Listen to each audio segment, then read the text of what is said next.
বন্ধুরা, কিচেনে আমাদের সকলকে স্বাগত। আজকে আমি বানাবো পোস্ত দিয়ে কাঁচা টমেটো বা টমেটো পোস্ত। তার জন্য আমি আলু সরু, সরু কেটে নিয়েছি। আর দেখুন একদম পাতলা, পাতলা করে আমি টমেটো কেটে নিয়েছি। কাঁচা লঙ্কা চিড়ে নিয়েছি। কড়াতে অল্প একটু সর্ষের তেল দিয়েছি। ১ম এ আমি আলুগুলো ভেজে তুলে নেব। শুধু লবণ দেব, হলুদ-টলুদ দেব না। দেখুন আলুটা আমার ভাজা হয়ে গেছে। এবার আমি আলুটা তুলে নেব।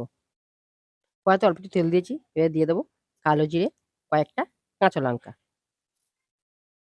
এবার দেব টমেটো। এখানে দেব পরিমাণ মতো লবণ, সামান্য একটু হলুদ গুঁড়ো। এবার দেবো অল্প একটু আদা আর ধনে বাটা। এটা দিয়ে আমি ঢাকা দিয়ে ভাজবো যাতে আমার টমেটোটা সিদ্ধ হয়ে যায়। দেখুন আমি এখানে জল ব্যবহার করিনি। নিজে থেকে যে জলটা বার হয়েছে সেটা আমার সিদ্ধ হয়ে গেছে। এবার আমি দিয়ে দেবো ভাজা আলু।